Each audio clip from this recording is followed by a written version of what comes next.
Hi, friends. We are live. It's another episode of the Showing Up podcast. Today, I'm really excited and nervous because we're tackling some heavy topics. But just to get started, like always, I'm Lindsay Dyer. I'm your host. Most people know me as a big mountain skier, not a interviewer. And today we're talking about mental health, discrimination, leadership, gender, and inclusivity as it applies to risk in mountain-based cultures and professions with Rachel Reimer, who is an incredible female who has done so many things. She is a researcher headed for her PhD. She is a guide, a skier up in Revelstoke, and I'm excited to bring her on. And I'm going to do that right now. But first, before we get into it, she's the lead researcher at Lotus Mountain Consulting. She is a subject matter expert and review team member around how gender leadership has played a part in avalanche and wildlife fire fatalities. Before I go any further, I'm going to go live on the Instagrams as well and do a little recap. Let's see. Thanks for being here. Hi, friends. It's Showing Up again, and I'm Lindsay Dyer. As a little recap for both of our live presentations going right now, I'm about to go live with Rachel Reimer. She is an expert in mental health, discrimination, leadership, gender, inclusion, and risk in mountain-based cultures and professions. She is a little review for some of us, a subject matter expert reviewer and team member around how gender, leadership, and communication have played a part in avalanche and wildland fire fatalities. She's a tail guide at K3 cat skiing in Revelstoke, an outward bound instructor and co-founder of the Open Mountain Project that is dedicated to connecting youth with mountain environments and enhancing mindfulness and compassion. She's published a ton of research around wildland fire and data information on how gender has played a role in these highly masculine professions, and I'm excited to bring her on. We've got her for a few hours before she goes and talks to officials in the State House. Hi, Rachel. Hi. All right, I'm come on live here on the Instagrams too, and I'll meet you there. Do you see on Instagram? I do, yeah. Do you want me to hit the button here? Yeah. Okay, going for it. Do you see me in there? Oh, yeah. There we go. There we go. Whew. All right. It's happening. For you to come on. Cool.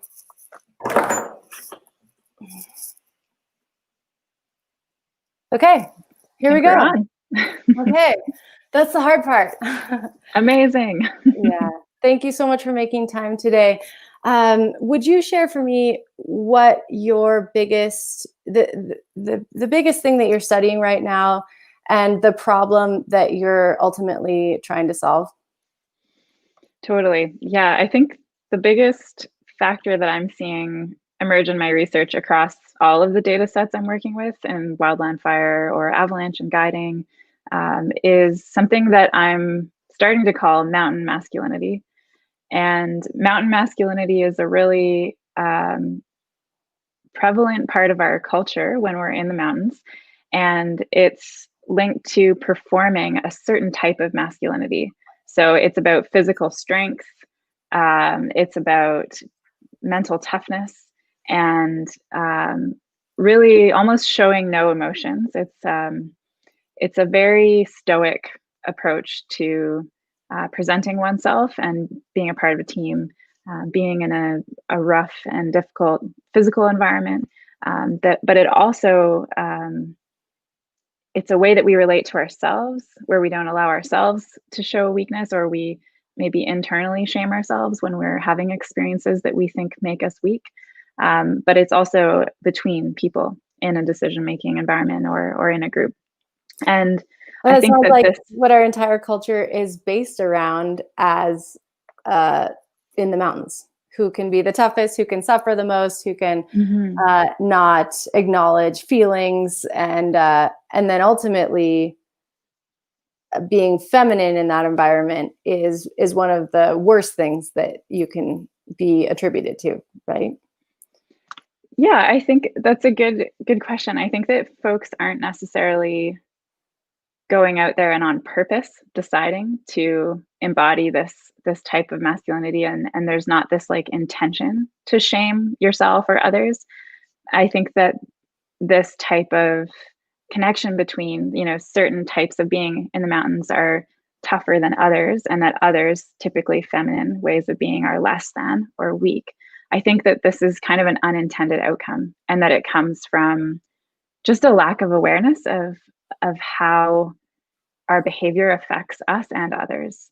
So I'm definitely seeing it in my data. I also think that a lot of folks are doing this unconsciously. So it's not like an intentional decision that many of us are aware that we're making, although it is a sum of all of our small choices and how we interact with each other in the mountains. Yeah, I did a podcast a couple weeks ago with a woman in tech, and she's at the highest level, and acknowledging that, starting to bring up the fact that there is sexism and there is harassment in high levels of across the board in all categories. And when she started bringing it up, people were like, well, that's not news, that's normal, that's just the way it Mm. is. And so I feel like that's kind of what you are bringing awareness to in the outdoor industry, is sort of this the way it is, the way it's always been, and to a point where we that's the ultimate, and what we're is highlighted and turned into heroes, is this idea of strong and powerful and I guess overpowering. Can you talk about the difference between, you're talking about hyper masculinity, and then how that relates to toxic masculinity, and what those are about? And I think it's important to acknowledge too that we're not getting on this interview to talk about man hating by any means. Mm. This is, I guess, a way of being that has been adopted by a lot of us, men and women, in this Mhm. industry as the norm, and just excited to start unpacking it. Yeah, totally. I think so. When we look at human behavior, masculinity and femininity, it all exists on a spectrum. How we present ourselves, our genders, the way that we, um, the image that we cultivate, but also who we are in ourselves. So it's both who we relate to in ourselves and who we show to the world. And I would differentiate between toxic masculinity and mountain masculinity a little bit, because I feel that mountain masculinity is not all negative. I think that it's a certain aspect of mountain culture that we deeply resonate. As you said, we feel that some of these folks who embody this type of masculinity, we hold up as heroes. They achieve amazing things in the mountains. When I personally am performing mountain masculinity, when I'm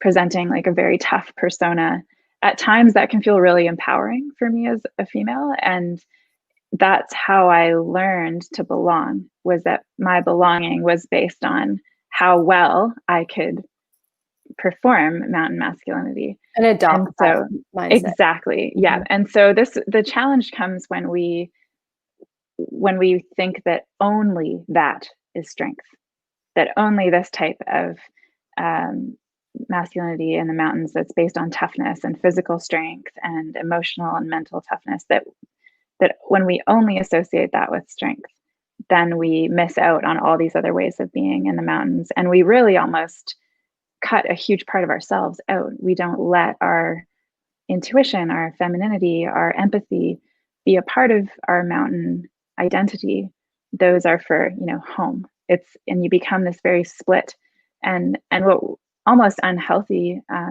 individual. What we're seeing is really negative mental health consequences for both men and women and everyone who really deeply takes on this kind of mountain-based masculinity. It's not super healthy. We've lost you on There we are. input. Do you mind coming on again? Yeah, sure thing. Let me see if I can just figure this out here.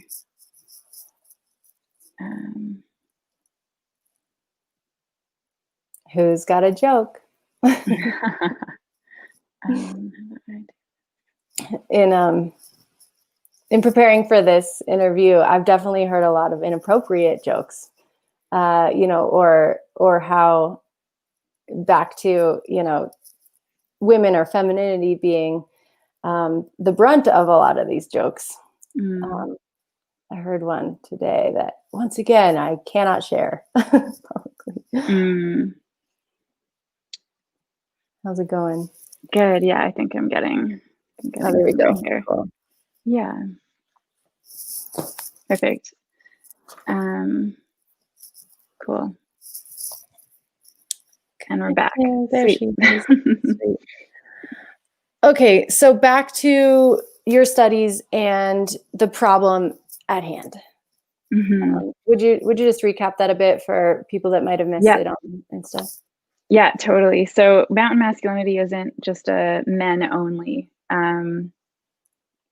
challenge or way of being. It's something that anyone who wants to belong in mountain culture, this is something that many of us adopt or perform in order to achieve a sense of belonging.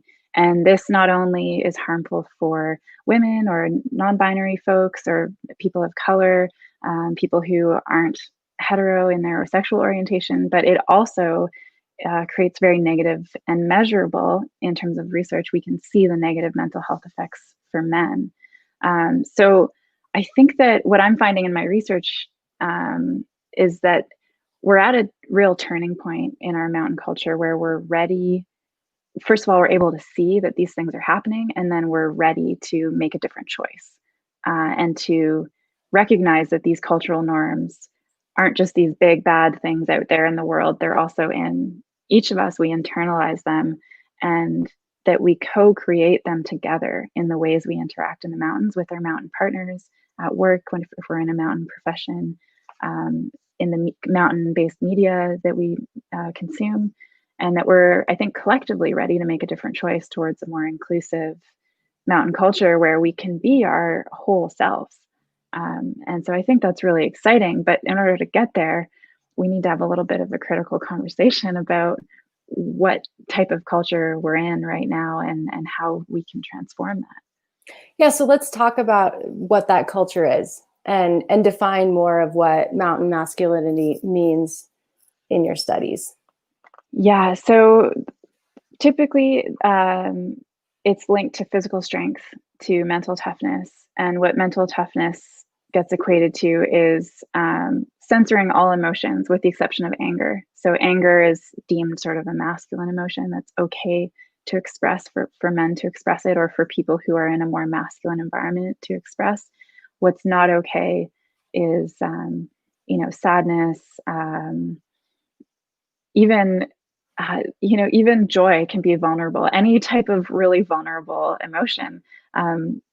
This is something that's, to be expressed only in certain ways, where so you end up sort of censoring yourself or policing yourself for what types of experiences you're allowed to have. And could you give some examples of how that shows up? Yeah, totally. So when I started understanding more about the human brain and behavior, I realized that we process physical pain and emotional pain in the same way. So if I'm turning down that dial on the physical discomfort of my toes being cold because I don't want to slow the group down and stop and warm my toes up, if I practice over and over again turning down that volume dial, I don't want to feel that. I just want to tough this out. I'm also training my brain to tune out my own emotional discomfort. And so when we tune out our own emotional discomfort, that means we're not actually developing our skills in terms of emotional intelligence, empathy, and connection with others. So it's interesting for me that, in many ways we believe that persevering through physical discomfort is necessary. That if you want to be in the mountains, you have to do that.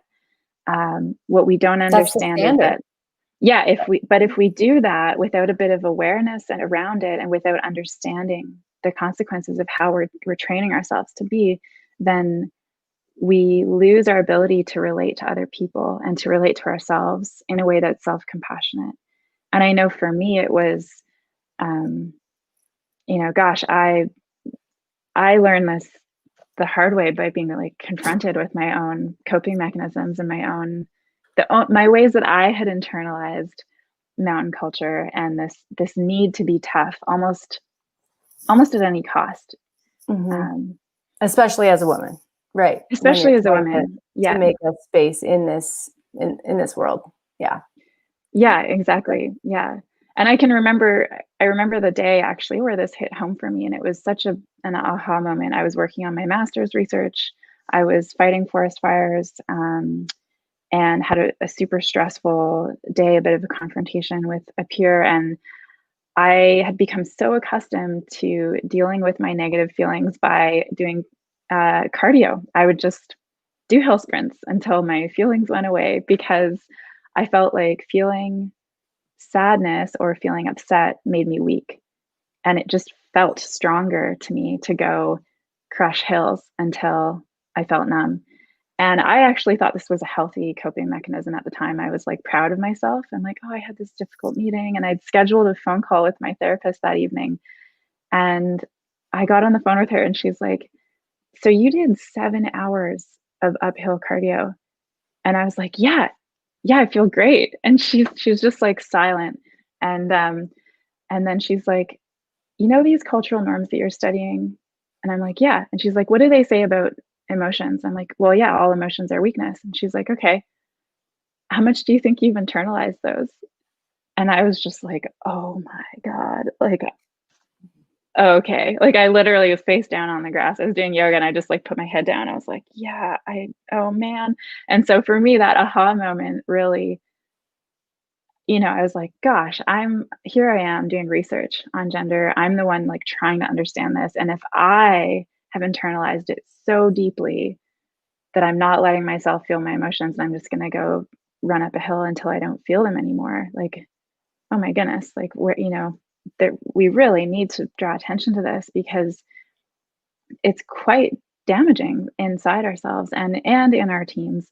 Um, and that's something that I think has also emerged in my research, is that when we censor our experiences of weakness, or what we think are weakness in the mountains, we're much less likely to speak up when it comes to risk-based decision making. And so um, I'm not seeing, I don't approach this issue from, the sense that we need to be nice to one another in the mountains. Where I come into this is through an experience I had on a fire fatality investigation in California. And it was a team of mixed genders making a very critical set of decisions, managing risk in the mountain environment. And the female member of that leadership team, no one who was male on that team said anything horrible to her, but she, from her own internalized self-doubt, from years and years of being in that culture and feeling like, if she didn't have a good rational reason for a decision, she didn't feel like she could offer it. And in this one fire, she had a really strong gut feeling, and it came across for her as maybe more emotional, and she couldn't quite put her finger on what it was. And so she didn't even bring it forward. She didn't even speak. She kept herself quiet because she didn't want to look foolish in front of this group of men. And then it turned out, her gut feeling, her intuition was bang on. And unfortunately, the decision that team made resulted in a fatality. And so what I've learned is that including our whole selves, and including these experiences that we have labeled as weak, and allowing those to be a part of who we are in the mountains, it's not just a nice thing to do for our mental health, or it's not part of just being inclusive for the sake of being inclusive. It actually is critical when it comes to managing risk as a team in the mountain environment. And I think a lot of folks think that because they're not overtly saying anything bad or exclusive or shaming, that they're, that they're not quote unquote part of the problem. But what I've come to realize is we're all in this together. We're co-creating it. And you don't necessarily need to say something overt and shaming to have someone hold back or stay quiet. It's this emotional safety is something that's cultivated over time. And these small interactions create a sense of either I'm safe to show up these vulnerable parts of me or I'm not. And in the moment you're standing on the ridge, you're trying to make this decision, it's windy, you're like, okay, I'm just going to stay quiet because all these other little interactions have told me that I'm not emotionally safe. And it's probably better. It's just going to be more hurtful for me if I speak up. In the culture. Mm-hmm. Exactly. Yeah. Yeah. So it's not something that, I think most of us don't go out there into the mountains wanting to shame and make other people feel like they're weak and, perform this mountain masculinity. Like we don't walk out the door intending to do that. But I think that from what I'm seeing in my research, it's very ubiquitous. It's throughout mountain culture. It's a part of the water that we're swimming in. Right. Mm-hmm. So could you get into some of the statistics and about how are the damages showing up? Yeah, totally. So I did a study that was commissioned by the guiding associations in Canada, and this was in the 2018 and 2019 winter season. And 1 in 2 women reported gender discrimination. And this came across primarily as being seen as less competent than their male counterparts. 1 in 3 women experienced sexual harassment. And of that, 30% approximately, 1 in 3 of those women experienced unwanted touching. So it's going further than just kind of sexist or inappropriate jokes. And to be clear, sexual harassment by definition is behavior that's sexual in nature and that it's designed to humiliate or shame. So it's a power play. It's not necessarily like, oh, this woman's sexy, I'm going to tell her she has like nice Gore-Tex or whatever, her butt looks good.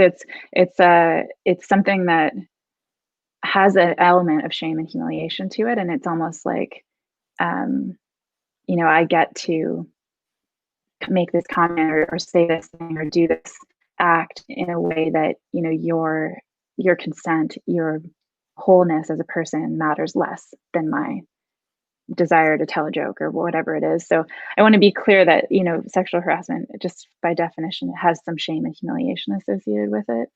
And then what about discrimination? What's the definition of that? Yeah, so discrimination is it's being treated differently based on an identity factor. And so gender is one of in Canada, what we call protected grounds. So if you're being treated differently based on your gender difference in a group, then that is discrimination. And what is interesting is that through all the hundreds and thousands of pieces of data that I analyzed, it was often like really subtly linked to competence. So people were, it's almost like, if you walked into a guides meeting or you just like showed up at the call and there's a group of skiers, it's like just by being in a female body or by being in a non, white male body, there's associations with being less competent before you even open your mouth. Doesn't even matter. And it's not, it's not a huge, when we think about how that might happen, we can think about mountain masculinity and some of the things we all hear in mountain culture, like our, white male hetero friends calling one another out and teasing each other for being weak using feminized words. Like a word for female genitalia is meant to let someone know you think they're weak. And so it's not a huge jump in our brains when we start building those little neural pathways. It's not a huge jump to just see a woman walk up and think weakness, so it's unfortunate, but that's how our human brains work. And so And then we adopt that as well as women. I mean, the Exactly. worst thing that anyone could call you as a woman is you ski like a girl, right? You throw like a Yeah. girl. Like, this isn't a new topic. Mm. And at the same time, it's not just women that are struggling with this. Men are also struggling with having to hide parts of themselves. Can you talk about that too? Yeah, for sure. So, what what is really interesting is that in the avalanche and guiding profession, there is a very high suicide rate amongst men. It's 6 times the Canadian national average. And what I first started thinking more about the connection between mountain masculinity and high suicide rates for men in mountain-based professions in my wildland research. And I had a couple of folks that I interviewed who, and I also fought fire. I led a crew. I'm a faller. So I Yeah. worked my I way. want to get into your background for sure. Yeah, totally. But what was interesting to me is some of these men I knew in my work, and they, on the surface, seemed like very strong, like your typical sort of mountain hero. And but yet when I engaged with them in interviews, I saw this much deeper interior world where they were like, I can't show who I really am at work. I have to hold this in. And I had actually, in that whole data set that I worked with, I had, the people who had the biggest challenges with emotions and struggles with sharing their stories were actually men who had done just that. They just silenced themselves and censored themselves for years, maybe a decade even in their careers. And so then when I started thinking and looking at these suicide rates, I recognized that this culture of mountain masculinity, it puts some men over others, but it also creates a process where you're always a little bit scared of not being enough.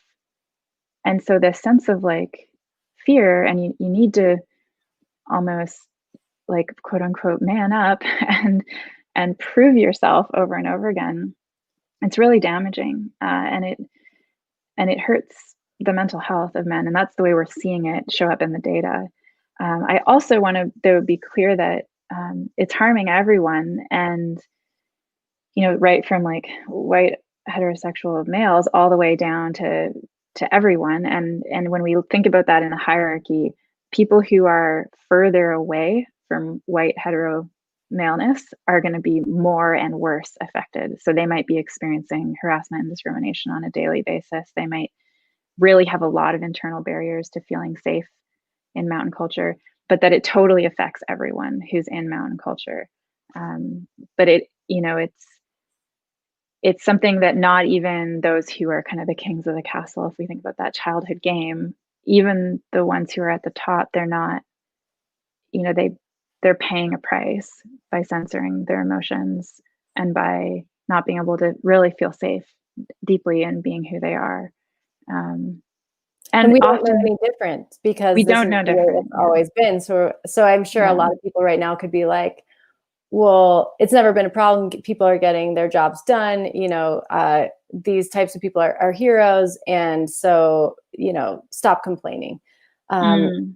But already we know that in mountain culture, there is zero diversity. And could you talk a little bit about what those numbers already look like? We're already Mhm. saying 46% of women in the outdoor industry experience gender discrimination, but we're not even seeing an equal number of women in these positions, let alone any other type of diversity. So how do we start acknowledging all this and shifting it from creating that safety, but also creating opportunities for more diversity and equality to show up?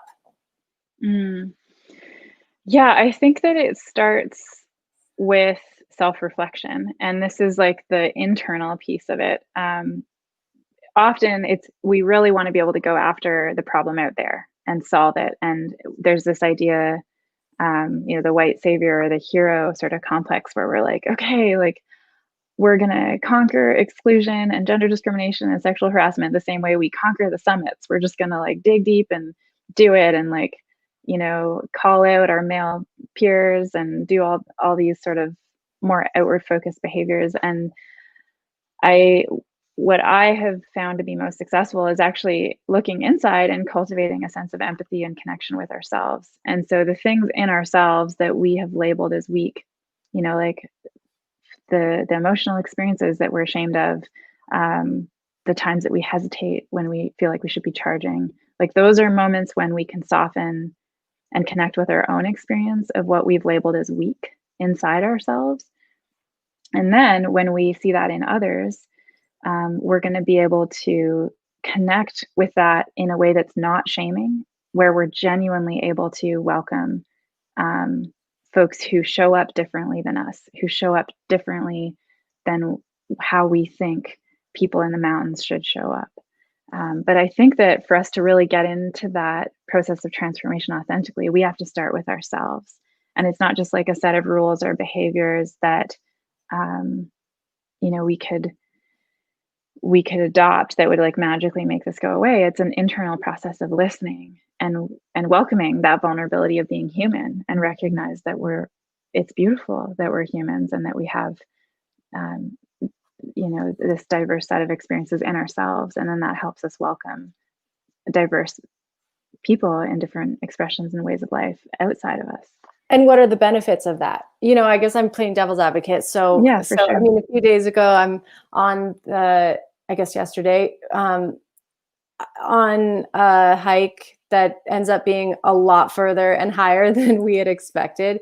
And I'm noticing how tired I am, and my emotional sense is going downhill. I don't have enough water, that sort of thing. And I'm definitely noticing like my body doesn't feel right, all of this. So what I think I hear you saying is like, we first have to, instead of shaming ourselves for feeling weak, you would do what? You would stop and ask yourself how you're doing. And if you're not doing well, then what? Like how you accept it and say, oh, I recognize that you're not feeling well.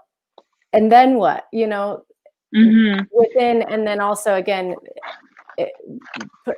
towards the outside, like, how does this go? What does that look like? Yeah, exactly. So for me, that internal practice of empathy it's checking in, like knowing that I need to check in, noticing what I'm feeling, and then recognizing what my capacity is. So maybe if I stop and take that sip of water, or I, grab that snack, I'm going to be much more able to persevere through the task with success and actually make it to my objective versus forcing. And I think we've all been in these situations in the mountains where you can feel the energy of forcing, and it doesn't feel good. You're like you're fighting against the weather, you're fighting against the avalanche hazard, you're fighting against your team dynamics. And so much of what we've been taught is like, just push through discomfort, just push through. And at some point, we need to know when to tune into that discomfort and be like, hey, this is now like, it's not an acceptable level of discomfort anymore. It's hurting me. It's probably hurting everyone else. Maybe we're just trying to force something here that isn't going to go. Whether that's our own internal, like we're just too fatigued for this objective, or our group isn't really flowing, our communication isn't great, it's not going to get better the higher we go on the mountain. The conditions are going to get harder, our comms are going to get worse. And so it's a bit of like giving yourself permission to notice and name what you're going through without wishing it was different and without trying to change it. And then for feeling exactly, without labeling it as weak and feeling ashamed and like somehow this makes you less of a person, a mountain person, that you belong less because you need to eat a granola bar. And it sounds silly. We're like, no, that's ridiculous, but that's actually how it gets internalized in our in our brains. And then the way that gets turned outward, gosh, I mean, I've seen this so clearly in myself in my own leadership practice and with others. If someone is like, I'm hungry, I need to stop, I'm like, you're just slowing us down, like my immediate reaction. And then I'm like, whoa, Rachel, like you're being mean, and I can hear it in my own self. And I realize, because when I'm like, I really want a granola bar, the way I talk to myself is like, we just stopped. You should have eaten then and you didn't, and too bad for you. And you just need to wait till the next transition point, or like you should have put something in your pocket or whatever it is. Like we will innately respond to others in the way we respond to ourselves. And so it's a practice of self-compassion that then helps us welcome people who show up differently than we do in the mountain environment, and to recognize and be curious about what their strengths are rather than just immediately labeling them as weak. And this all happens subconsciously. It's not like I'm gonna just like say that out loud to someone and be like, or maybe I would, I don't know, depending on your friend group, you might be like, shame someone for needing a break. I don't know. It depends on the culture of the group that you're in. But I think most of us do this at a very subconscious level. And we know we don't want to say that mean thing to our friend. But if we're thinking that in our heads to ourselves, we're still, that's the part of the culture that we've internalized, that's based on being exclusive and using shame, using fear, trying to turn down that dial on discomfort, turn down that dial on listening to our emotions and our intuition, and just like power through like purely like, yeah, like physical strength and mental strength is the only strength. That's I guess how I would sum it up. So what I think I hear you saying is that as we turn down those dials and don't allow ourselves those feelings, that's when it attacks our mental health. You're saying that in these, you said male professions, they have a 6 times higher suicide rate than the national average. So first of all, what are those male professions as an example? Mm-hmm. And then how are those cultures set up that it's creating that? Could you give any examples or stories from the people that you've interviewed? Mm-hmm. Yeah, so there's a whole body of research on male-dominated professions, and it's really almost just a numbers game now. If a group of folks in a culture are mostly male, and in the avalanche and guiding industry, it's 85% male, and 95% white, the data set that I worked with. So if you have 95% white. Yeah, that's correct. And that's guiding, is that also in fire? That's guiding and avalanche work. In wildland fire in Canada, it's between women make up 10 to 20% of the workforce, depending on how you split up that workforce. So if you include administrative support in wildland fire, then it's on the higher end. And if you just look at the crews, folks out on the field, then it's lower. So what we're seeing is male-dominated professions, especially when the work or the tasks are happening out in like a rural or mountain-based area where there's like physical strength, like you have to lift things, you have to engage with risk, that this drives this type of culture. And so the data that I have from the Canadian study includes avalanche workers as well. So that's going to be like ski hill folks, as well as patrollers and guides. And so it's kind of this combination of physical strength, remote environment, work environment, and numbers. So if it's like mostly male, then this type of culture tends to evolve, which is linked with high suicide rates for men, poor mental health for men, high rates of harassment and discrimination for anyone who's not male or white, and then poor leadership, actually. So it's leadership that's based on shame and using fear to control and dominate.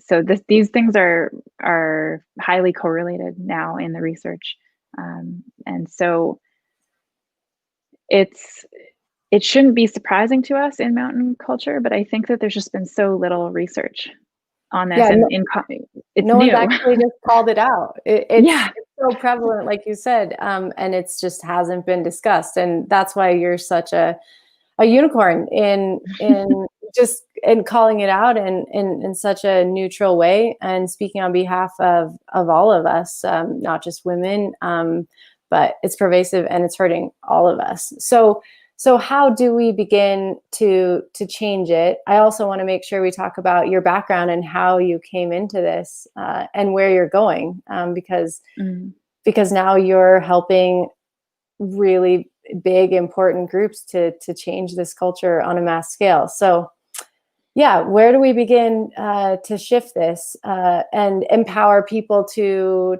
call it out and to feel safe to call it out, in themselves and then in our communities? Mm.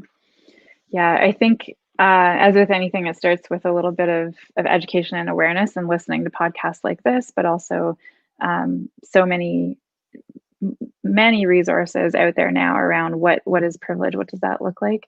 But I think before we can learn any of these skills, we need to develop a practice of kindness towards ourselves. So um, it's really important that we meet ourselves where we're at and recognize that our internal dialogue has, if we're really deeply immersed in mountain culture, and in mountain masculinity, we do shame the parts of ourselves that are weak, and that's so hard. Like if you can imagine trying to learn and grow when you have this internal voice that's just like shaming the shit out of you every time you make a mistake or Well, every it's time. also a form of motivation, right? That's how Yeah, we've evolved to motivate ourselves, to yes. be better and to be more perfect and to never make a mistake. And it is one form of motivation. I mean, that's how it's gotten this Mhm. far. But what you're saying is there's what are better forms of motivation, and Yeah, and this how do is we not get too soft? Yeah, and it's super interesting. So Dr. Kristen Neff is a researcher. She works on self-compassion, and she is an amazing, actually like an online quiz you can take to see how self-compassionate you are. So I recommend everyone do that. But what was interesting is that in her research, she said it's very common for people to have this response. Like if I'm compassionate towards myself, I'm going to end up being weak and soft. And I mean, when we think about like children and how they behave. If you shame a child, they're just going to shut down and they're not going to learn or succeed at a task. And we're the same. I mean, we're adults, we're more highly developed, but it is a form of motivation, but it only gets us so far because we're motivated more by a fear of failure than by a love of ourselves and of the thing that we're doing. And so it's I think this is where we want to shift out of fear and into love. And this includes like self love and acceptance, but also love and acceptance of others.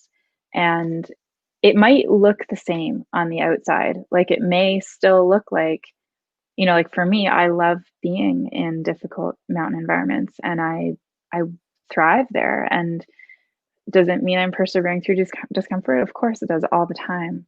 But the way that I talk to myself and the way that I talk to others, it if it's coming from a place of love, then I'm not threatened when I have an experience that's vulnerable or where I may be feeling like I'm doing, I'm hitting a limitation. And instead of calling that weakness, I can respond with compassion.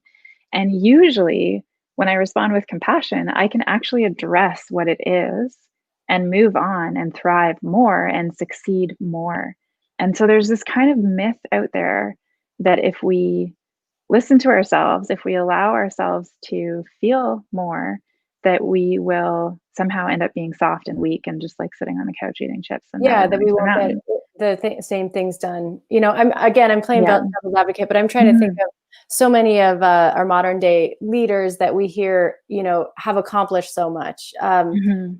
Uh, in the tech space, the um, leaders that had a horrible reputation for pushing their employees, but they had amazing Mhm. results, right? So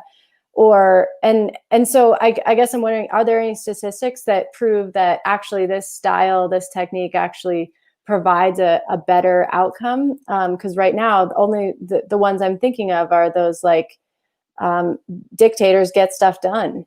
Yeah. Well, you know what? I think in the research that I'm doing with the statistics, what we can see, anyways, at the high suicide rates and the poor rates of mental health, it's like you do get shit done super effectively until you don't, and then you really don't.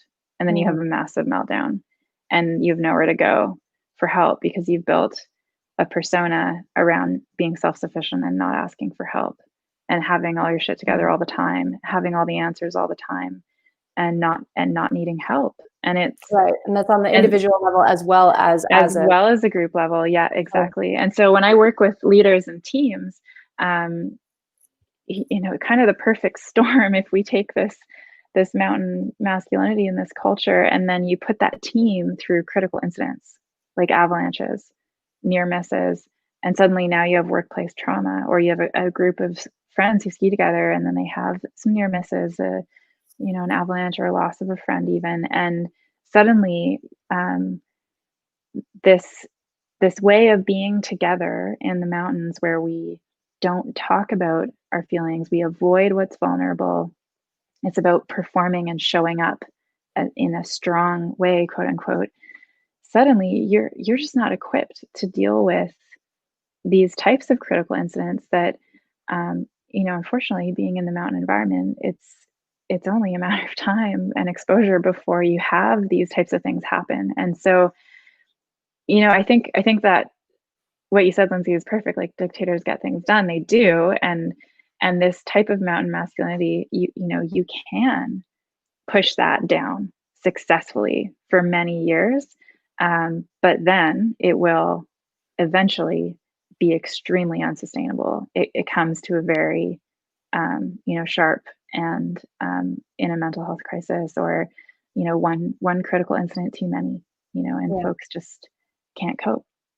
Yeah, would you share some of the stories that, I mean, you are going into these groups that have been following this certain culture for a long time. What have you been encountering, and have you been able to make a change and watch groups change? Or, I'm just thinking about all of the hyper masculine men that I've encountered in skiing and guiding. I mean, that's the standard across the board in film. And first of all, they're the ones at the top. They're creating the culture from the top. Have you what happens when you encounter this type, and have you been able to make a change? Mm, yeah, totally. So for me, I think bringing empathy to the table, it doesn't sound like a super revolutionary concept, but I've been teaching in groups of mostly men and said, like, okay, folks, we're gonna like start doing a deep dive into empathy, because this is a new skill set for us around how we invite and include others. And I've had entire groups of people just like melt down, like, we don't have time for empathy, like, we're heli skiing, like, no time for this. Like, feelings are like, that's nice if we can have the time for doing that, but we just don't. We just need to be dialed. We're in the mountains, like, speed is safety. This is how it has to be. And when I dug deeper into that, what I've learned is that a lot of people feel like they don't know how to do these skills. And so it's not like, um, it's like all of a sudden being told you need to have this skill set that you have no idea how to do it. So it's much easier just to be like, I'm out. Like, nope. It's really complicated. It's Yeah. really Well, and hard. no one's And been, especially these men haven't been taught it. They have grown up with abusive dads, and that's sort of Mhm. also the way it is. And women are objects, and it's just the way it is. So it almost doesn't. There isn't a framework to come from. So No, yeah, and for me, I think working on cultural change, it's meeting the mountain profession and mountain culture where it's at, and realizing, okay, like, my partner, who's a mountain guide, we spend a lot of time in the mountains together, and we openly joke in our relationship about what we call empathy fails. So this mm, is like a time, moments where, like, um, empathy was called for, but it was missed. And um, we were climbing a mountain just a week ago in Rogers Pass here in the Selkirk Mountains, and I'm recovering from a concussion. I was having a bit of a difficult time on this bit of exposed ridge, and my partner just was doing this, like, almost like overwhelming positivity, like, you can do it, you're doing great. And I was like, that is not what I need to hear right now. Like, I actually just need you to, like, connect with the experience that I'm having and tell me, hey, Rachel, you do a really good job, but I can tell it's really hard for you. And it's okay that it's hard. And if you just need a minute, I'm not going to be upset. It's not going to slow us down. Mm. And I literally had to tell, I was like, this is what I need to hear from you. I don't need to hear, like, just keep going, like, you're doing great. Like, because it sort of tells me, like, I wish you were having a different experience. Right. I want you to keep going. And it makes me feel like I'm not allowed to be like, this is hard. I'm like, it's exposed and I have a concussion.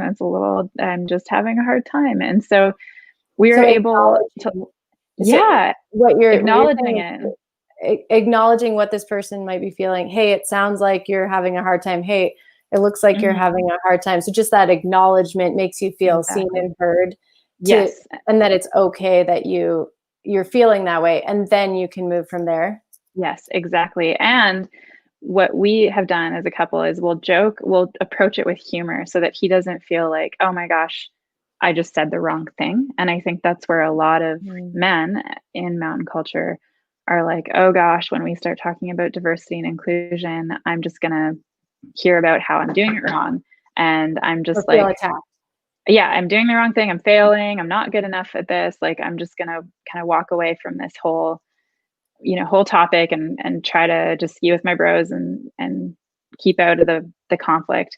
Where what my partner and I have done by calling it an empathy fail, we can just be like, okay, this right here, this conversation, this is an empathy fail.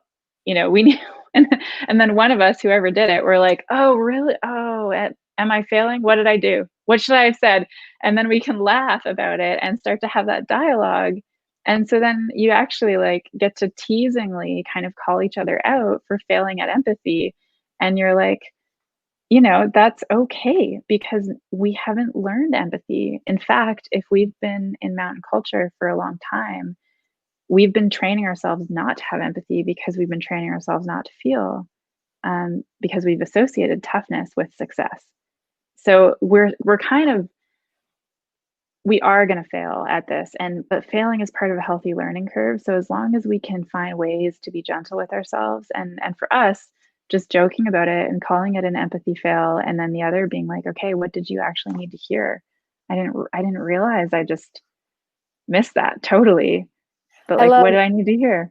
two things that you said. Is one, as the I'm not good as the feminine, as the female. This isn't necessarily masculine or feminine, but is to saying what I needed you to say was blah, or what I Mm, need you to say right now is blah blah blah. Because most people, they like you said, we're not equipped, and to just be putting it out there is so great. And then mm, to have, like you said, that acknowledgement of whatever you're feeling. So could you give some advice to potential leaders, or how guides or leaders can start to bring more of this into their leadership style? Like, what are mm. some of the things you can say, or what is the structure that you can bring in from the beginning? Yeah, for me, I try to bring this in at the beginning of every day. So when I'm briefing my guests, I want to elevate our understanding of safety, from like, okay, I can do a head count and I've got 10 people, no one's dead, sweet, they're safe. And instead I try to say, I'm going to do head counts all day today, but what's also important to me is your emotional safety. And in the morning, I just say this, that, we success for me means that we have an awesome, fun, safe day skiing, but that we feel safe together. We feel safe to, say we don't want to ski this run, or that we need to take a time out, or, that we feel okay, and that we have consent around the jokes that we're telling. And that if you don't feel okay, that you're safe to speak up. And so I include, just like a sentence in my morning briefing. And then it makes it so much easier for me to hold folks accountable. Because if you don't ever say that or put that out there, then suddenly halfway through the day, when the jokes are escalating and getting more and more like crude, then all of a sudden you hit this invisible line. You're like, okay, that's enough. Like, this is my workplace. I don't actually want to hear this stuff all the time. You don't really have a way to hold folks accountable. because you never told them what you expect. And so for me, part of changing the culture and being a leader, whether this is in a recreational group or a like a team at work, it's being able to define at the beginning what success looks like. And that's both like your objective, like success today for me looks like getting to the top of the peak or skiing the line. It also looks like that we all, have emotional safety and we take care of each other through the day, that we're safe to speak up. It also means physical safety. So like just putting that out there and actually including emotional safety alongside like our objectives and our goals in the mountains, I think that'll just help us approach it as a real thing. Because it's easy to do a head count and it's really hard to see and measure emotional safety. So we need to find some way. Yeah, Those are exactly. the only things you're taught as in current leadership. So it sounds like you have a lot of power as a leader to sort of set those standards. What about if you are not the leader and you're seeing this sort of thing show up and it makes you uncomfortable, but you are the minority, even if you're a man, like if you are, I hear this a lot from male friends that consider themselves more of the sensitive type, or they're smaller, or they're not the predominant culture. So what advice would you give to someone in that position who sees it, but they're not the leader? Yeah, this is really tricky because often, the type of way we behave, it's kind of like that childhood game of King of the Castle. So whoever gets on top of the pile of snow just like pushes the other people down. And it's really painful to try to change that game when you're the one getting like pushed down off that pile. And for me, what I've seen be successful is cultivating a really healthy sense of safety in yourself, so that when this other person is throwing you this, like you're not enough unless you fight your way to the top of the pile, you're not or they're picking good on enough, someone else, or they're picking on someone talking else. badly Yeah. about women or whatever. Yeah. So it's developing this like sense of like, I am enough and I believe that regardless of what this other person says to me. And then from that place of feeling grounded in your own self-worth, you can speak up. And part of the work that I'm doing is to try to make sure that every person in the industry has a safe place to report, so that if they do experience this type of bullying, that there's a place where they can report that individual. If they're a certified guide, they're held by standards of conduct. If it's an employee in a workplace, there should be, in most workplaces, some way to report that. It's right now very unsafe. We have quite low reporting rates, like in the 14% range. So it's very clearly like not safe for people to report up into these types of things. But if you can recognize that those people who are so deeply invested in being the top of the pile that they're pushing others down, if you can recognize, even though they're using fear and they're using shame and they're bullying and belittling and maybe using, sexist or other identity factors as a way to break you or others down, that is their behavior is what's wrong. And I think for me, that's been the turning point. When I first started doing research on this subject matter, I've always been like in the field that I'm studying as well as doing research. And I had folks take me aside and just be like, there's no problem here. You're the problem. And it was like, oh gosh. And so I understand what that's like to hear that. And I think for a lot of years, I was like, maybe they're right. Like maybe I am the problem. And so I think often when we try to call these folks out and try to say, hey, like these behaviors are not okay, when it's deeply threatening, people will make that it's a way of victim blaming. It's like, you know what, if you identify the problem, you're the problem. And it takes, you're the complainer. Oh my gosh. Yeah. You don't belong here, obviously, because no one else sees a problem. Anyone else see a problem? Like, exactly. Yeah. And so part of what I think is really empowering about my research is that I can put, statistics and numbers to this to say, like, if you're having those experiences, first of all, it is absolutely reasonable for you to expect to be emotionally safe as well as physically safe in your mountain teams, your partnerships that are recreational, or your workplace. And if you're not, if you're being shamed, that those behaviors are what's wrong. It's not you that's wrong. And that it is one of the goals that I have is that everyone has a safe place to go to disclose if they're not able to directly help that person who's harming them see that they're harming them and choose to behave a different way. Awesome. So we're about to lose our time on Instagram. So I'm going to say goodbye to everyone on Instagram. Thanks for hanging out with us. We're going to continue the conversation live on Facebook and YouTube. So if you have any questions, hit us up there. We're going to go for about 30 more minutes max, and really want to get into more strategies for people that are feeling like they are on the victim side of this, and how we can develop more. So again, thanks for everyone joining us on Instagram. And thanks, Rachel, and later, Insta friends. Okay.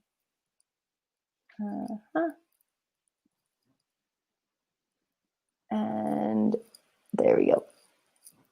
All right. So would you mind sharing more? So, we're seeing this a lot right now. Sure, you can call it call out culture on Instagram or across the board. And just straight out bullying over the internet, for example. I've seen this with women who are skiers.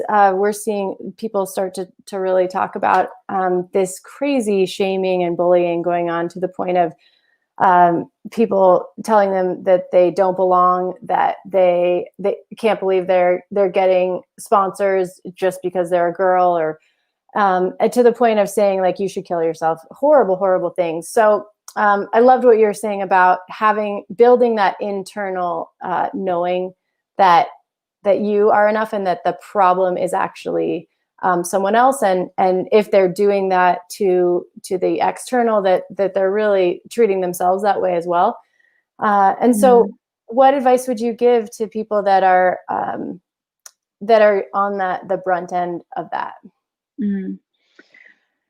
Gosh, well, I think emotional and physical safety are the same thing. They are very much connected. And so if someone's experiencing, like, if we experience an attack on our sense of belonging, it triggers for us something so deep that it's wired into our evolutionary biology. So we're mammals, and if we don't belong in groups, then we don't have access to resources. If we think about, like, a litter of kittens is an example I always use, because everyone loves kittens and they're amazing. But if you think about, one kitten who maybe smells weird or gets, has a slightly different something about that kitten means the other kittens don't like it. We all know that that's how animals don't survive. Like, that the runt of the litter has a harder time accessing resources. So when we are being treated as if we don't belong, because we are mammals, that lights up the part of our brain that's like, I'm not safe. Like, I'm not going to survive. If I don't belong, I won't have access to resources.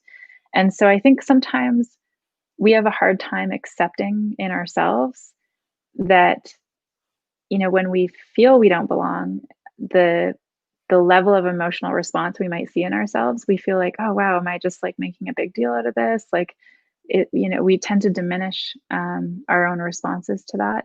And instead, I think those are really important. We need to pay attention to those, because belonging is very much linked to physical safety. So I would first encourage folks to really, like, take their own emotional experience seriously and recognize that it might not, quote unquote, seem like a big deal if someone's repeatedly telling jokes in your workplace, or using these gendered insults, or just really subtly excluding you. But it does make sense from a research perspective and from how our brains work, that those repeated messages of you don't belong, you're not emotionally safe, it eventually it will create that response that is linked to our physical safety, where we actually will feel like, wow, this is now in my body, it's creating anxiety, all of these things. So it's super important that we advocate for ourselves when we're having those experiences, and recognize that our emotional safety and physical safety is more important than someone else's comfort. So it might make someone uncomfortable to recognize or have that conversation, like, oh, my behavior is hurting you. That might be an uncomfortable conversation, but that you're worth it. Your emotional safety and physical safety is worth disrupting the status quo on that team. So where did all this come from? What's your history and motivation for? I know that a lot of this started in refugee camps. That's right. Yeah. Yeah. So take us back and bring us to present on just how big of an impact you're having with all kinds of leadership groups. Yeah, for me, my research first started into women's leadership in refugee camps in the Middle East. And I spent a lot of time in Lebanon, and there's some really horrible things happening right now in Lebanon. So my heart is going out to everyone in Beirut during these trying times. And I worked with Palestinian refugees there. And so I studied women's leadership in the midst of conflict, which was really complex. And then my next research journey was in wildland fire. And after my time in the Middle East, I needed a break. I was dealing with my own PTSD just from being exposed to repeated conflict zones. My last contract was in Afghanistan. And at that point, I said, okay, I'm out. I need a break. And so I came back to Canada. What were you seeing, if you don't mind sharing? Yeah, so the type of work that I was doing was just, I was getting a lot of stories of childhood sexual assault, just a lot of very difficult disclosures. So for me to hold space for that, your roots need to go pretty deep. And I was in my 20s, and I just don't think I had the capacity to hold space. So I can relate. You think in your 20s you're going to go make a big impact around the world, and then you get into it and it's so much bigger than you. I did work in India in similar capacities, and that's where I learned how naive I was, and how difficult it is to make the kind of impact that you want to. Yeah. And, the lessons that I learned there, when I came back to Canada, I was like, I just don't want to work on complex subject matter anymore, which I'm sure you're like, oh, nice one, Rachel. You I can totally relate. Found your way back into it. But so my goal was just to be in the mountains. And so I was skiing in the winters, I was fighting fire in the summers. But suddenly, I recognized that I couldn't ignore what I was seeing in the cultures around me, that this earlier skill set, I worked with the United Nations Women's Program. And so I was very well versed in women's rights and human rights. And when I started seeing these subtle shaming and bullying behaviors along gender lines, and experiencing even in the them, fantasy world of skiing and mountains or everything. Oh my gosh. Yeah, I started seeing those. And then I just realized, I can't look the other way. And it was on a ski trip, actually, to the Asilkan hut just near here, and in the Selkirk Mountains, with the three of us who are women firefighters. And one of them, we had brought up some whiskey, and we started drinking, and we were like talking and sharing our experiences. And then we all realized that at different times in our careers, we'd been told in fire that we didn't belong, or that we made people uncomfortable because we weren't putting up with sexist behavior. And so we were willing to say, hey guys, like, can you not tell jokes like that? And then the pushback would be, well, if you feel that way, then you don't belong. Yeah. And I was like, wait a minute, all three of us, like all of us are getting the same messaging. Like, I just thought it was me. And everyone's like, yeah, I thought it was me too. And then with this really wonderful moment of realizing, like, whoa, this is bigger than just us. This is a common and shared experience. And one of my friends is like, someone needs to do their master's research on this. And we're all like, yeah, like super fired up. And we go around and then like we go around the circle, and my one friend's like, well, I'm already doing my master's on forestry. And then the other one's like, I'm in nursing school. And so I was like, oh shit, I drew the short straw. Like, I was like, I guess okay, I guess. And, we laughed it off. Like it wasn't, at that time I had no intentions, but literally a year later, I was engaged in my master's in leadership studies. And then I became the first person who's a firefighter to both be a female leader in fire and do research on gender at the same time. And it was an incredibly difficult journey, but I think for me, it's been a long process of really learning about myself and facing my own self-doubt and questioning, am I just making this up? Am I imagining this? And am then I actually too sensitive? yeah. Where do I need to just be tougher? Yeah, sure. Yeah, exactly. Yeah. And then realizing that when I actually had the courage to ask the questions as a researcher and collect the data and analyze it, and then all of a sudden you're like, whoa, I'm reading hundreds and thousands of stories, and these themes in human behavior they're popping up at me, and it's very clear that these are, first of all, they're systemic. It's happening to everyone. And second of all, it's no one's thriving. Like there wasn't this story of like, some people are winning and others are losing. There's definitely, as I said earlier, people of color, non-hetero, anyone who's, not white, male, or hetero is going to have a harder time, but everyone is having a difficult time. And so, yeah, it really broke up that myth for me that like, this is what being a hero looks like. Or you're the only one that's or that I'm the only one. Yeah. And that you can't, the only way to succeed is to be like that. So yeah, for me, it's been a long process, and now I'm heading into my ski exams for guiding, and I work as a guide in the summer as well, and do research. And for me, it's about creating the change that I want to see and using research as a tool for understanding, but also transforming. And every time I talk with people in the mountains, I'm just reminded that for the most part, this is not like a purposeful thing that we're choosing. We just need some more awareness to be brought around it, and that we need the language and the tools.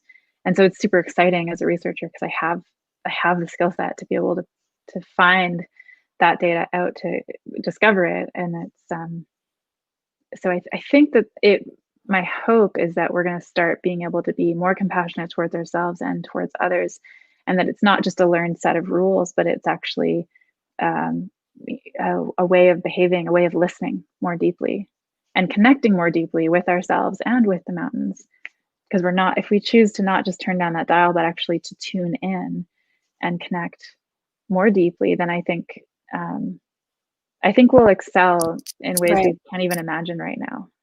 I love how you've put in the past, like it's in the water that we're swimming in. It's in the air. Mm-hmm. It's the accepted way. And we don't necessarily have a picture or a framework of what it could be when we shift from being motivated by fear to being motivated by love, and how much further we might be able to go. Like, I feel it even in myself, like the fear around, well, if I change, like right now, we as humans have conquered the highest mountains, and it's working. So if we want to get higher, this is working. But so why would I want to change it? And to be able to have the concept that actually we will be able to go a lot further as first of all, together in a safe environment where we can actually share all of ourselves and not just pushing parts of ourselves down, what we might be able to accomplish, and that we can feel it in all of the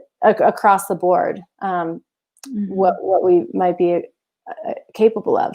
So would you share more into the story? So now, you were this research student in your 20s, and now you're going into some of the most established masculine groups in the world and trying to bring this awareness. So could you just share a few of the stories and organizations that you've been brought into? And for anyone listening, in case they might want to bring you into their organization and how to shift it.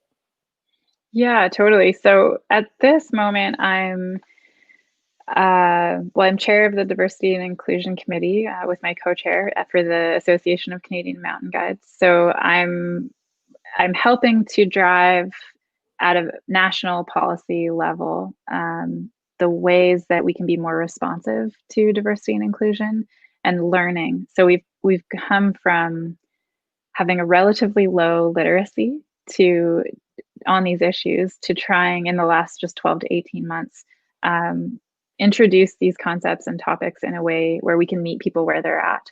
So that's a super exciting project for me because it's very collaborative and it's with a group of guides and people who are examiners and assessors, and we as well as practitioners. And so we have a huge on our committee, we have folks who are people of color and members of the LGBTQ Two-Spirited Plus community. And this is our way of amplifying these voices and helping guide leadership. So I really am passionate about forming groups where we can collaborate, make recommendations, and take a very sustainable approach to change so that we're not pushing too hard at it. We're doing it in ways that people can feel met with where they're at, with their whatever level of knowledge they happen to have. So that's one project that I'm really excited about and proud of. And that came out of the industry study that I did. So super exciting. And then the other project that I'm working on right now that I'm really excited about is supporting the US federal government, actually. So there's research that I did in wildland fire. My research was nominated for some big national awards here in Canada, and I spoke at several conferences down in the States and was able to connect with folks in the Forest Service. And so they were so inspired by the work that I did in the BC Wildfire Service that I'm now helping support a team, and we're reporting to Washington. So we're doing a study and inquiry into sexual harassment and gender discrimination at a cultural level in the federal government employees in the Forest Service in wildland fire. So it's pretty exciting to work on that project, but it's again like very. I feel that my approach is like a more gentle. It's like how do we inquire at the same time as we transform? So there's not a sense of like inquiring into these cultural norms in order to punish, shame, or blame folks who are doing these behaviors. It's more around like is it making sense for these folks to do these behaviors at this time, and how do we actually plot a course towards a future where we are all able to thrive.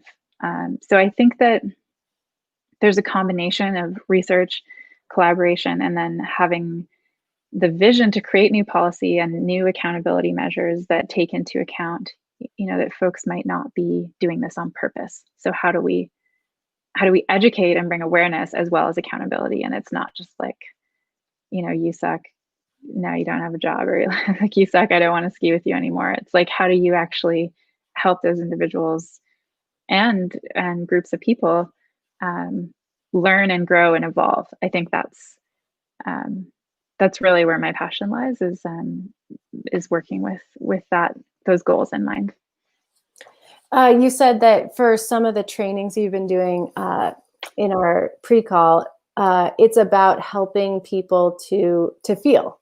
So if you're a leader or you want to try and bring this up with someone who might not be feeling that way, could you share some of the strategies and some of the conversations that you've had in these groups around building feeling and putting yourself in someone else's shoes and how you're doing that? Yeah, totally. I think that for me, using like real lived examples from the industry is what really helps for me. So it's tough because we are in a male dominated industry, and so sometimes when you start talking about diversity and inclusion issues, folks are like, oh yeah, like this one woman that I've worked with, and she's got a strong personality and she's kind of a bitch or this or that. And so you have these like negative associations. So you can't actually learn because you're convinced that this person's individual attributes are why they're having a hard time in your work unit. But what I'm able to do, what I find is just the most useful learning tool is to use case studies. So I'll come up with, I'll pull together a bunch of stories that people have shared with me through the research, and then sit down with a group of folks and be like, okay, so you've got this female guide, male guests. They're like, I don't want to, they see the guest list and they're like, no, I don't want to ski with this girl. I want to go ski with this sweet dude, you know, who looks like me and reminds me of me. And I think this woman's not going to crush it as much. And I'm, you know, I'm a paying client. I'm here. And I'm like, what do you guys do? And then I'll have like, and then folks get to discuss and break it down. And I find that people naturally are like, oh, like, that's really unfair. Like, why? That's not cool that that's happening. But, you know, if it's like specific women in your workplace that you've worked with for a number of years, it's like, it's sometimes harder for us to connect with that empathy when we have this deeper history or story about a person. And so I find that just stepping back and being like, okay, like if I'm not emotionally attached to any of these people, I don't have any story, but I just describe high level, like what this or like, you know, person of color with this group and like being perceived as weaker, not as capable, like we're very able to identify that. And so I find that that's a really useful learning tool to approach it. And then you can bring it down to like, okay, in your guiding workplace, has this happened before? How did you handle it? How would you do it differently? You know, and that I think that that's just, it's a really good way of learning. And I feel grateful that I have the trust of so many people who participate in my research projects and share their stories with me, because it helps me really deeply understand, you know, that those types of stories are happening over and over again in every workplace. And it's not that one workplace's fault. It's not that one women, female guide's fault. But when you don't know that, you know, you just feel like it, either as a team, you feel like you're failing, or as that individual female guide, you feel like you're not good enough and you're ashamed that this is happening and you wish it wasn't, and you feel like you just want to be seen as one of the guys. And it's like, I think that it's really helpful to recognize we're not alone in this, and that this is like a turning point in our culture. And we're all in it together. We're all learning together. So is it one of the solutions like building empathy in training or onboarding? Like, or is it, you know, I'm trying to, what resources can we point people to, either to find some of these case studies that they could bring back to their own groups, or some sort of structure that, or resource? Yeah, all of my publications are available on my website, so that would be a good place to start. And I use a lot of direct quotations from folks, so that's a great place like to start. I think that it's not just a one and done type situation in terms of training. This is like a more ongoing practice, and really it starts from within. So if leaders are super passionate about bringing an inclusive culture to their team, then they really need to start looking hard at their own behaviors, and perhaps working with a coach or with a therapist to see, you know, like what are the ways that I'm perpetuating, you know, some of these things that I might not want to see on my team. I think that it, for me, when I was leading a fire crew and doing this research, I had a huge amount of unlearning to do, because I was taught how to lead by people who used shaming as a strategy. That's how I learned. Yeah. And so then I was just like unconsciously passing that on to my crew, like in horrible ways. Like yeah, for sure. I've used physical fitness as a shaming strategy. I've used all sorts of things. And gosh, when I started self-reflecting, I realized like, whoa, I'm part of the, you know, I'm as much part of the problem as I am part of the solution. And I just need to, you know, make better choices as a leader. And then the team follows. Like, that's the beauty of leadership. If you're a leader, then you have that extra power to shift your whole team. You may believe that you don't, but often we have a lot more power to create change than we think. Awesome. That seems like a really great place to to leave it. I know you have some big calls after this, so thank you so much for your time. I guess just leave us with a vision for where you would like to see things going. What would be evidence that we're headed in the right direction, or how do groups in the future look? How does the mountain culture look in your ideal sense? Yeah, I think that inclusivity is a practice. And so the ways that I know inclusivity is happening is when people feel safe to say that they're unsafe, and people feel safe to show all aspects of themselves and ask for help.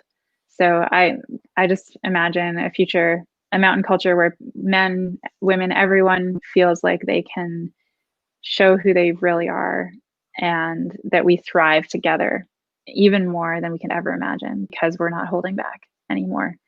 And that's something that, I see snippets of here and there, and I think it's totally possible. And I think it's a practice, and we'll get there together. That's fully showing up, and that sounds really scary with all the parts of ourselves, not just the shiny, agreeable parts. So we're definitely in it right now. Well, thank you again. Where can people find you? Yeah, I'm on Instagram, Rachel Dawn Reimer, and Facebook, and my website's racheldreimer.com. Awesome. Thanks for following your truth. It's funny how it found you, even as you tried to hide from it. So yeah. Thank you. Yeah. All right. Well, have a great afternoon. Happy Friday. Well. Thank you. Take care. Wow. A lot to take in on that one. And hope you're having a good one, and that you're continuing to show up. I think one of my biggest takeaways from a couple conversations I've had now with Rachel is to be so confident in yourself that you can call these things out and stand firm in your value, regardless of what the outside world is saying or what the repercussions are. And I think that's real courage right now. And we will be facing it more and more. And the question is, are we going to continue to sweep things under the rug, or start to really be part of this change that is inevitably uncomfortable. But once we start to embrace all the parts of ourselves that we might have felt shame for, that's when we can really start to reach our highest potential. So I know that that's the work that I will be really focusing on, even in discomfort. So I hope you'll join me, and thanks for showing up. Until next time, have a good one.